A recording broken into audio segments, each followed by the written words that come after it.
Ladies and gentlemen, if I can ask you to take your seats, hope you enjoyed your networking coffee break with croissants. If I can ask you to also, reminder, just to switch off those telephones, keep your Blackberries under control. The next speaker, I have to say, I've known Ben Simpfendorfer for several years, and he is an exceptional guy. If you were to Google Ben Simpfendorfer, which you do, you'd find a lot of articles, you'd find a lot of information about Ben. He has been the chief economist at RBS, he's been a senior economist at JP Morgan, he's currently the managing director of Silk Road Associates, and he's been based here in Hong Kong for over 10 years now. But Ben's led a very interesting life, an interesting journey to get to Hong Kong, and he worked across the Middle East. He's worked in places like Damascus. I think he's also worked in places like Egypt. Is that right, Ben? Beirut, the Lebanon. So he's really travelled around the globe, and I think he's got a very fascinating take on the global economy. And whether you disagree or agree with him, I'm sure he'll really have some unique insights to share with us. I mentioned that he'd authored recently a book called The New Silk Road, which looked at some of the issues between, I think, China and the Middle East in terms of the economies. He's also a regular columnist for the likes of the FT and a number of other publications. I'm sure we're going to hear some really interesting things about the changing global economy. So, ladies and gentlemen, please join me in welcoming Mr. Ben Simpfendorfer.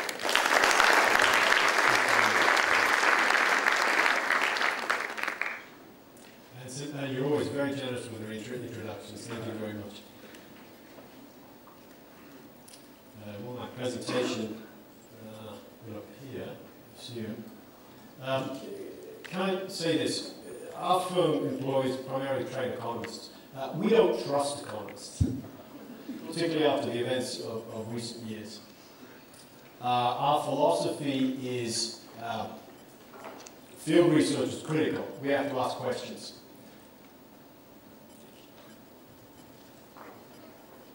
Our philosophy is we have to work hand in hand with our partners, that could be corporate or financial firms, on their market entry strategies. We also put money at risk. So we're involved in acquisitions, joint ventures, capital raising, where we may take small equity stakes. Our focus tends to be on cross-border acquisitions, particularly here in the emerging markets. I say that by way of explaining that much of the views that follow is based on that philosophy. We don't trust economists. And again, that explains our philosophy. What I'll also say is that we also believe that the world is a complex place, an increasingly complex place, and can no longer be explained by simple models. And I think that describes some of the challenges in the sourcing industry in particular. It used to be the case that you could simply relocate a factory to China and sell your goods back to Europe and the United States, and that's not the case anymore. We're rightly asking questions whether China is the cheapest place to produce. We're beginning to discover that our markets may not be in Europe and the United States, they might actually be closer to home. And so your business is more difficult, in my view, than it ever has been, and captures many of the themes at the heart of global economic change today. So these are some of the questions that keep us awake, they keep our clients awake. Most of these questions have been addressed throughout the presentations today. That would be excellent. Let me walk through some of the key points. Economists and CEOs are big fans of this chart. They say this. The chart shows you GDP per capita in China compared to Japan and Korea during their own rapid growth phases. The chart is used to argue that given that Korea and Japan enjoy relatively similar trajectories, so will China. Moreover, China has another 20 years growth ahead of us, so we should be bullish. Here's the problem with that chart. Those three circles indicate the median age. In China, Japan, Korea, when GDP per capita was at $7,000 US. That's where China is today. My point is, at the same stage of development, China is 10 years older than Japan was back in the 1970s, Korea was back in the 1980s. China cannot follow the same growth model as either Japan or Korea. And if you use simple growth accounting, what are the three magic ingredients for an economy? Labor, capital, productivity. We have to rule out labor. United Nations, the Demographics Projections Institute estimates China's youth population aged between 15 and 30 years of age will decline by 40 million people over the next 10 years. So when I listened to the earlier discussion on human resources, all I could think is, wow, you guys have a challenge on your hands. It's not just enough to attract labor, but the available labor pool is shrinking by 40 million people during that period because of the introduction of the one-child policy back in the late 1970s. The upshot of that, here's a small secret. If anyone asks you, are you bullish or bearish on China's long-term growth? Here's how you can answer it. China can't rely on labor the same way as Japan and Korea did. It can't rely on capital at the same rate it has been, because while much of that capital spending has been useful, it's taking place at too fast a rate. So the question we have to ask ourselves is, do you believe China can achieve productivity gains in excess of Korea and Japan over the last 20 years? If the answer is no, then you're bearish. These points have been made consistently today. Again, that is China's average age versus some of its major competitors. You can see China 35, a good 10 years or more older than many of its competitors. A quick factoid, anyone know what the median age here is in Hong Kong? 41. Real party town, yeah? This is one of my favorite pictures. It was taken, I took this just outside of the factory in Dongguan. The billboard behind those three individuals advertises jobs wanted. This is probably very familiar to you. The wage is advertised at the top. Below that, there is a list of benefits. Annual leave, Chinese New Year leave, maternity leave, sickness leave, bonuses for simply returning after the Chinese New Year, bonuses for attracting new workers. So while a lot of economists in particular tend to focus on wages, where we're seeing the biggest increase in labour cost is in benefits. And that's not limited to just your industry, the manufacturing sector. We have very deep contacts into the hotel sector. We were speaking with a number of local and foreign-owned hotel operators in Beijing and Xi'an the other day. Beijing operators said, wow, what can we do? We just cannot attract labour anymore. The worst of it is we get inland graduates coming to work for us. And once they build up their resume, bam, they're back to an inland run or an inland located hotel where they become manager. What can we do? Those inland hotel operators are stealing our staff. So I asked the same question to the hotel operators in Xi'an. And they said, oh, come on, we have the same problem. We can't keep our staff from private sector companies in inland regions. No one, particularly the youth generation, no one wants to clean hotels for 12 hours a day anymore. So these labour shortages are consistent across the sector and across the country. And that is a challenge for those of us who do want to move factories inland. I think I've heard it mentioned a few times now in conversations I've been having, and that is that labour prices in the inland regions is not always as cheap as you think. You may be locating yourself closer to your available labour pool, particularly potential or former migrants who may have once worked in the coastal provinces. But that doesn't overlook the fact that the labour pool is contracting, particularly that youth demographic. Okay, so how do we respond to that? Can we replace labor with capital? Can we replace people with robots? By robots, they don't have to be particularly sophisticated. It could be this simple welding machine.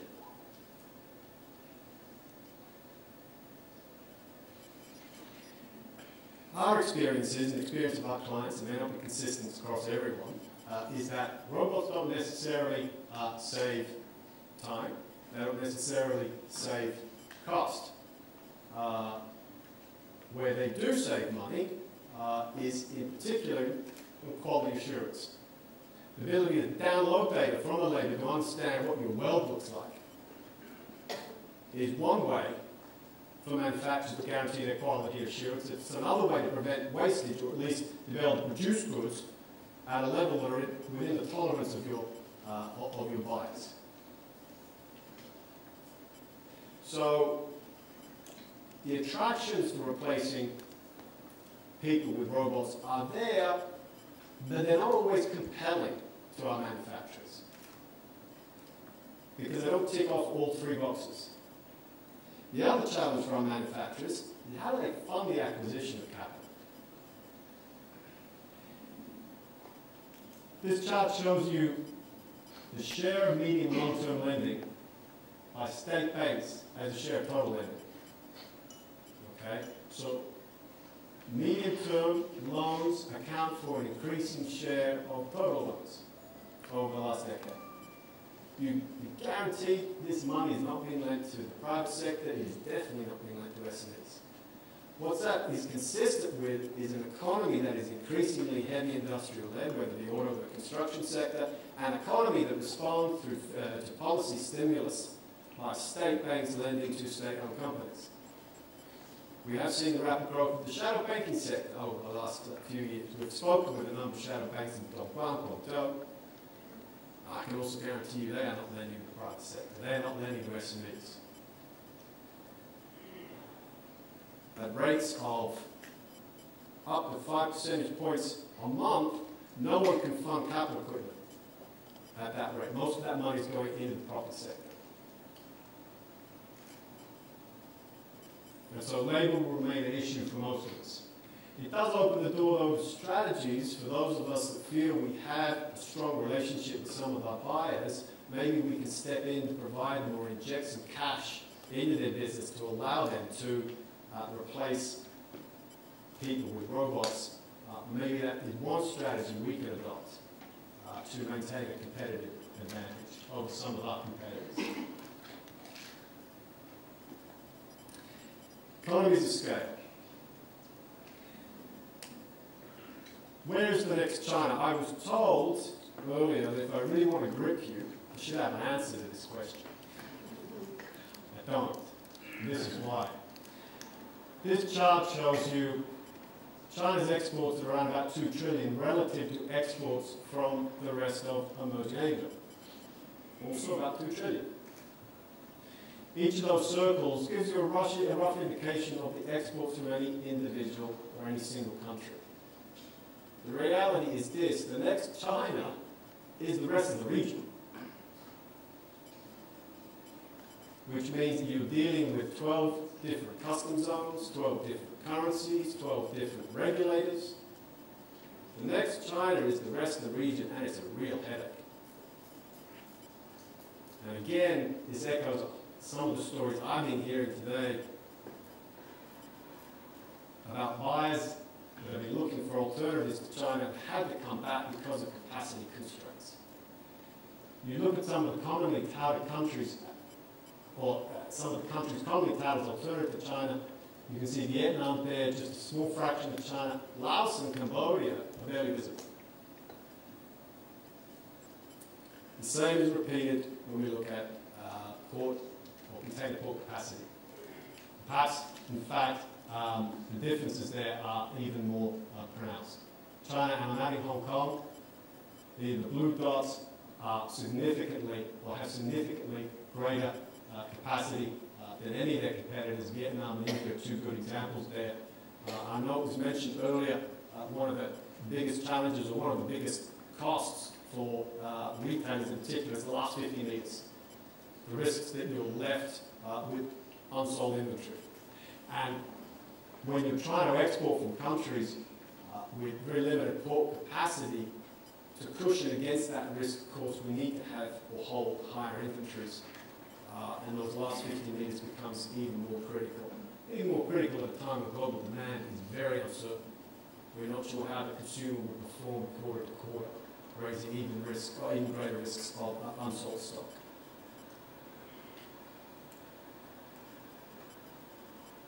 Vietnam, here's a great example. Definitely not the next China. I think comparisons with China are always tempting. Socialist country, ethnically Chinese, state planners. But that's where the comparison ends. Let's not call Vietnam the next China, let's call Vietnam the next Chinese province. Now, I'm not suggesting China should go out and acquire Vietnam. I assume there's no media here. That's often the best way to think about it. Here's some comparative figures. Population between the two are relatively the same, around about 100 million. Guangdong has an economy 6 times the size. The difference, though, is that Guangdong, when it was growing and continues to grow, was able to import labor and raw materials from neighboring provinces. Vietnam doesn't have that option.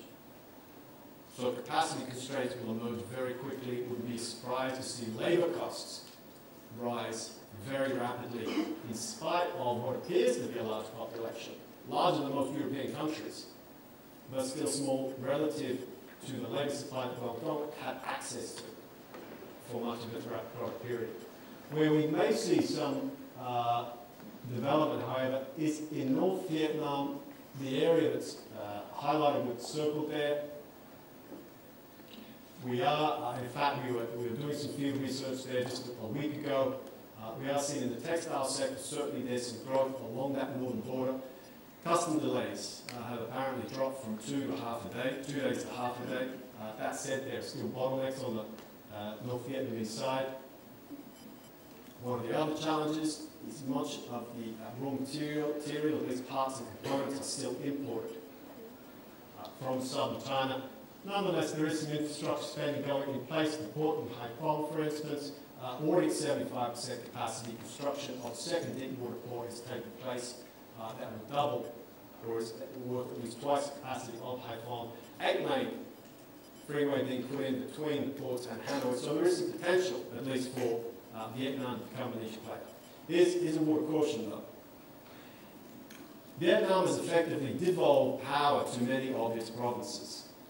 And the result of that has been the planned construction of 200 deep-water ports. That was a figure quoted to us by officials the other day. Now, most of these ports are only on blueprints, or they're only visible in excavated land, or they're concrete stumps in the sea. But the point is that the evolution of power in a country the size of Guangdong has resulted in not state planning that we're familiar with in China, but unjoined up planning, if you like. Imagine what Guangdong would be like if Guangdong, or the party secretary of Guangdong, devolved power to all the various city authorities and said, you decide how you build your infrastructure. It'd be chaos. The other challenge, of course, is where are our markets? They may not be in Europe and the United States anymore. This shows you emerging nations GDP. On a PPP basis, so adjusted for inflation and currency effects, at larger than either Europe or the United States. So the question we should be asking is increasingly maybe our markets are here in the region. And as a nice factor I'd add to that, there's a lot of excitement among investors about Africa at the moment. You should remind them that, yes, there are, but Africa is just a small fraction of what we have here in emerging Asia. We're sitting in what will be the world's growth engine. And when your suppliers are behaving in this way, there certainly are many Chinese manufacturers who are. This shows you East Asia's exports to the rest of the world, including this region. Now, for much of the past decade, East Asia has been exporting about 1/3 of its goods 2 other countries in this region. The interesting change there, however, is that China's share, that's the blue bar, China's exports to the rest of the region, 2 other East Asian countries, has doubled over the past decade. Chinese manufacturers selling to local buyers, local consumers. A good example of that, we have one client who still has a factory in Boston. Came to us the other day and said, we'd love to relocate to China. Great. But we're not doing it because of costs. We're doing it because our market's here. They're in the odd situation of manufacturing in the United States and exporting to emerging Asia. This is the type of complex world we live in. China's inland underscores that point. China's interior provinces have a population twice the size of Latin America, and a GDP that's already half.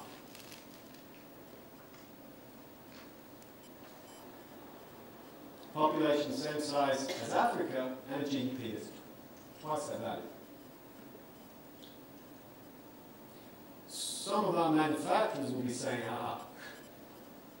if my markets in Europe and the United States are classic, if I don't want to sell to East Asia, why don't I sell to the inland provinces?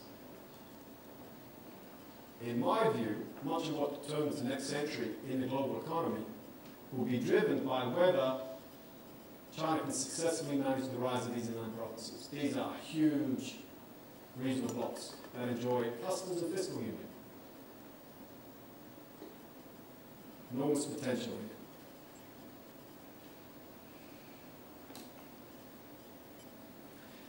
We do a lot of work on city clusters. We think that's where investors should be focused, as opposed to China itself. Remember that certainly our view is that China will go through structural challenges over the next few decades. And so some city clusters will succeed, others will fail spectacularly. One example of a city cluster is around Wuhan. There are about 8 cities that are clustered around Wuhan itself. We don't, or aren't yet convinced that Wuhan itself will succeed. We think it enjoys some phenomenal competitive advantages. Its location, the fact it's surrounded by a large amount of agricultural land, but there's very little joined-up thinking still among these 8 cities. Xiaogan is an interesting example. It's perhaps the city that's closest to Wuhan itself. In terms of its property development, it's a disaster. There's construction going on everywhere. I have a wonderful picture of a copper statue of Neptune in the middle of a fountain, standing in front of a completely unfinished block of luxury flats. All my taxi driver could do was shake his head and said, "This is a disaster." But there are factories there, and some factories that are relocated from the coastal provinces, including one Japanese truck manufacturer. Hangguan itself is an electronics producer, primarily supplying local markets.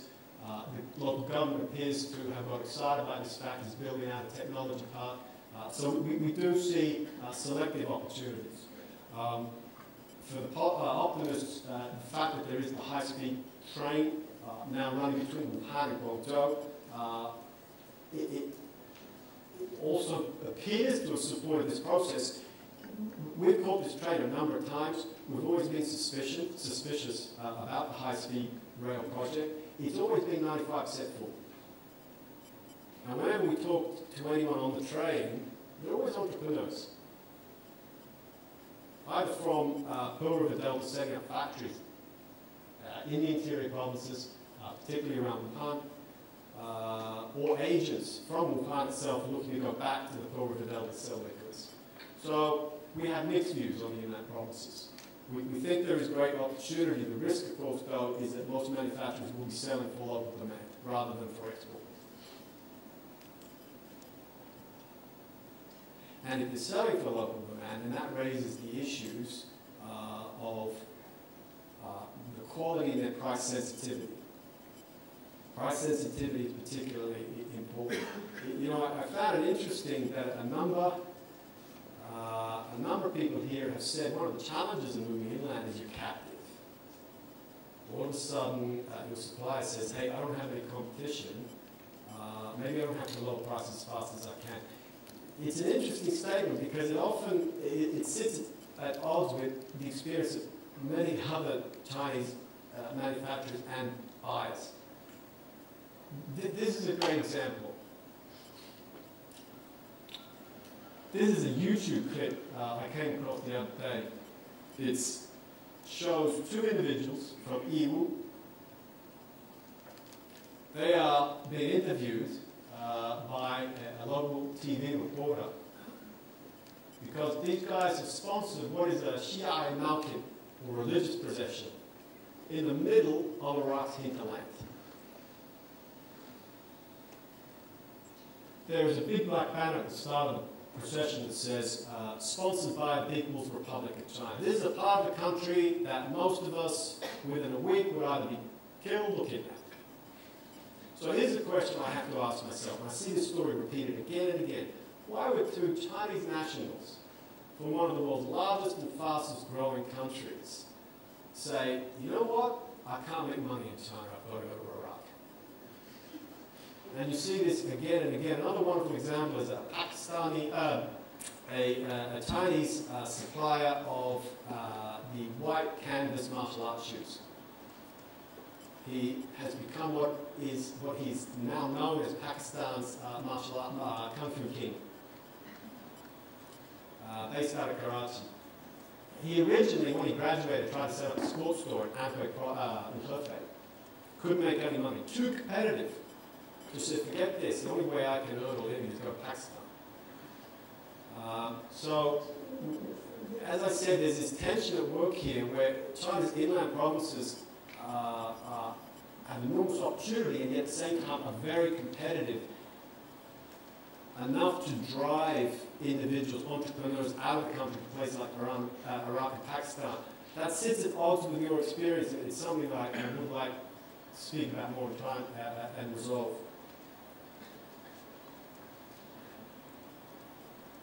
Final slide, how important is China's yuan?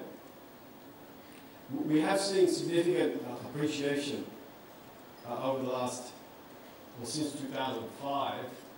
I actually take China's side in this matter. One of my colleagues is actually a US Treasury envoy to China. We have wonderful arguments about this. I think China's policy is correct in so far, allowing for a slow pace of nominal appreciation, but then allowing for costs to rise instead, labor, raw materials and so forth. So effectively you do get real appreciation. What does that mean though for the yuan's internationalization? I'm interested, it hasn't come up today. Euro Financial Markets Conference, it always comes up. It seems to be that the people who don't have to trade in yuan are the ones who are most positive about its internationalization. We had an experience recently doing some field research in Yiwu. This is a few weeks ago at the Canton Trade Fair, the bottom picture. When we spoke with Yiwu operators, everyone wanted to settle in yuan. At best, you could get dollar if you settle spot, or the same day. The reason being is that these guys are operating on margins of maybe 5%, perhaps as high as 10%. To settle in dollars in 1, 2, or 3 months' time, if the yuan was depreciated during that period, meant significant loss. The transaction costs were also significant. Let's say 1% on a 5% margin, and you're losing 20% of your profits. When we went to the Canton Trade Fair, we had a very different story. For a producer of, say, an electronic doorbell, a very low-cost good, you could settle in dollars, but within a month.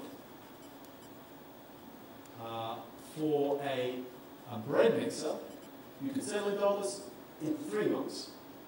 For a big pizza oven, I think it was worth about $8,500, you could settle in dollars in 6 months. So the more intangible the value of your good is, the more difficult it is to be able to put a price tag on it, but the easier it is to settle in dollars. The upshot is what's driving the adoption of the yuan as a settled currency is simply the fact that low-cost exporters are trying to hedge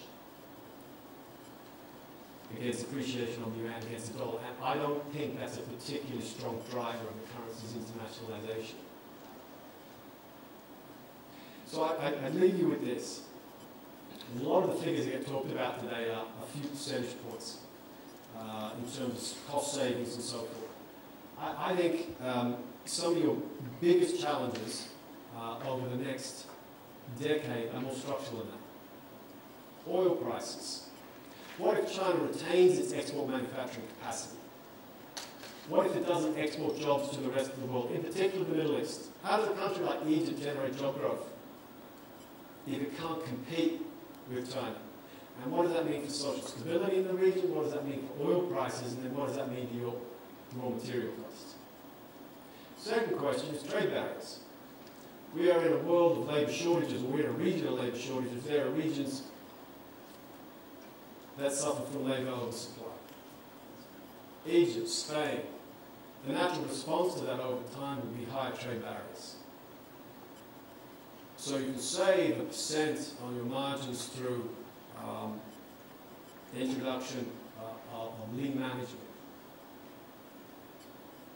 But if the European government comes out and imposes trade barriers on Chinese exports to Europe, that could wipe out any of those savings and more. Something to think about. But thank you very much.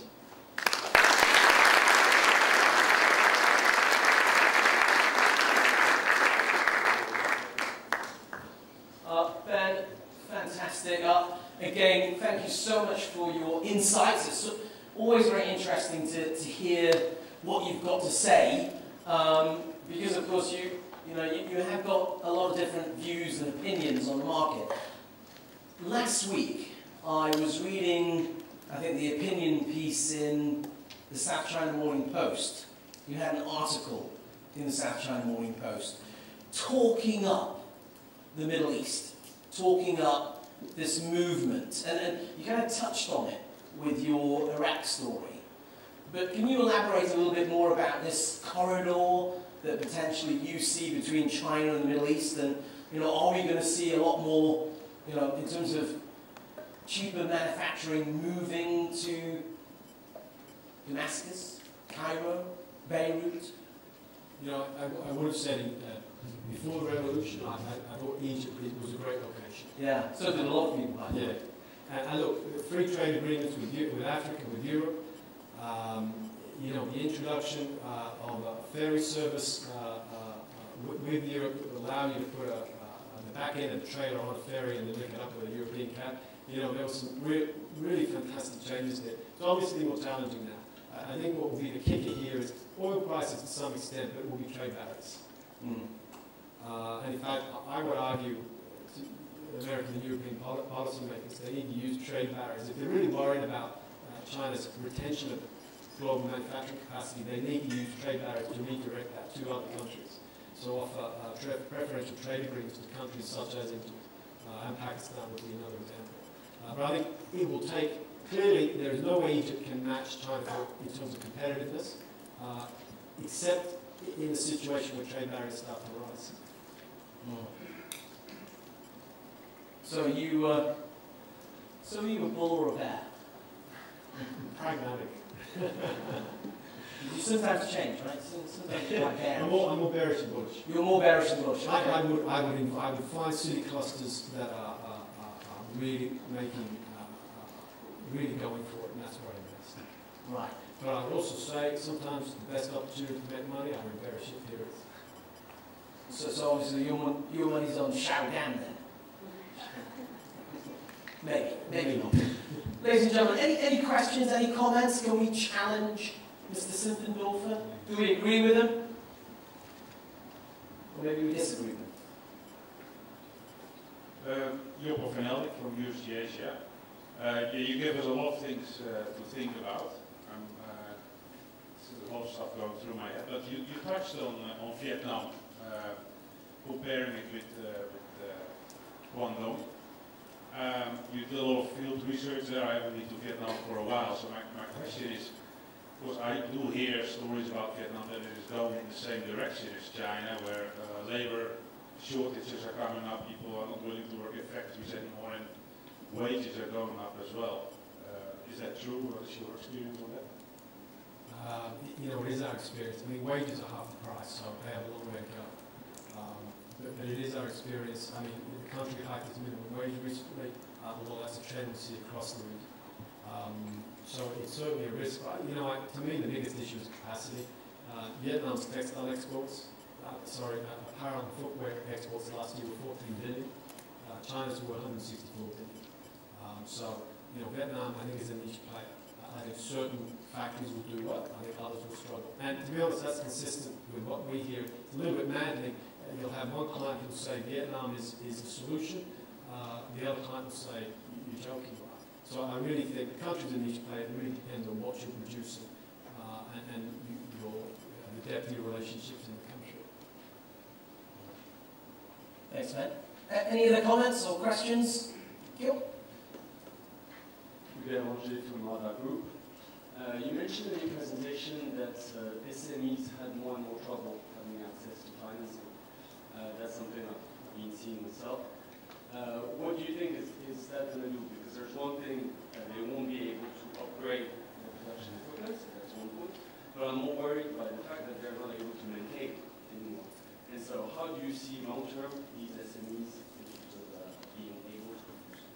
That's an interesting point, actually, about upgrading. I'm really concerned about it because, going back to my argument, the country needs to generate much larger productivity gains for us to be a bull. It's the private sector and the SME sector that is most likely to do that.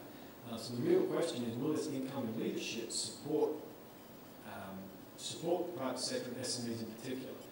You know, the government's been talking about the need to reallocate credit towards the SME sector for 10 years now. And nothing's been done, with the exception of certain parts of the country that are a little bit more entrepreneurial, whether that's Doe or Dongguan, and even then increasingly much of that private capital is going into the property sector.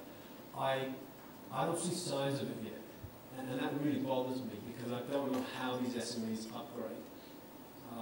Look, again, you can find bright spots, Guangzhou, Dongguan, you can see a venture capital market developing. I mean, the private equity industry across the country is flourishing.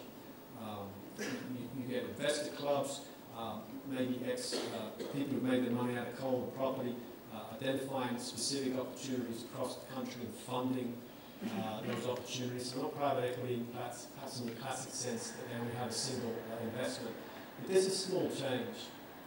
And again, it's why I would say, you know, we've got to focus on specific companies, specific city clusters, but the country as a whole, I think is challenged. And particularly, you know, debt levels in China are still low relative to Europe and the United States. But if the government decides to pull back its spending, those inferior provinces will struggle. Because much of their growth has come out of construction, particularly in the property sector. You can find a number of examples of this. So while I get excited about the size of the inland provinces, I'm still not quite convinced that you can strike a very key issue in terms of development of the SMEs. Yeah, a couple of comments. I think you talked about the scale, the relative scale of those markets, and you talked about how Asia was going to really represent this growth engine globally. Not too sure if you've read through Jim O'Neill's book, The Growth Gap, the Growth Map. And of course he talks about BRICS, and I guess point number one, any views on BRICS, because of course we've heard a lot about Asia, we've heard a hell of a lot about China, we've heard a little bit about India, but any other views on BRICS? And the other interesting comment, and I want to get your views on, O'Neill talked about, or he argued, I think, in the growth map about the fact that if you look at China's imports, they could actually exceed those of the US within the next 5 years. I mean, is he talking rubbish? I've actually had this argument with him that when you look at China's imports, 30% are for export processing. Right. So it's now about 25%. Another 30% are commodities, which benefit just a limited number of countries. So I think the contribution of China's imports to global growth is actually much lower than he says. Okay. Yeah. So he's wrong then. No, I'm not saying he was wrong. I just think more detail would be useful. Look, BRICS, I think, is a great concept, and I congratulate him for coming up with it. But I think, to me, we focus on a lot of cross-border work, and I think it's linkages between economies that are more exciting, particularly those in this part of the world. Okay. I think we've got to wrap up there. Obviously, with all of your presentations, Ben, I think you always like to remind people about the qualification in terms of what you have just told us all. Maybe factual and true, or it can be the other way, right? It can be complete lies. You know, I feel like it is, because this is the legacy of working for an investment bank, and I was actually looking at it thinking, you know what, that's pointless. Yeah, but that's what I thought. I'll take it out. Okay, take it out next time. I've seen it so many times. Okay, but ladies and gentlemen, I'm sure you'll agree, Ben Simpfendorfer, really a great economist with some amazing insights into the marketplace. Please give him a very warm round of applause. Thank you.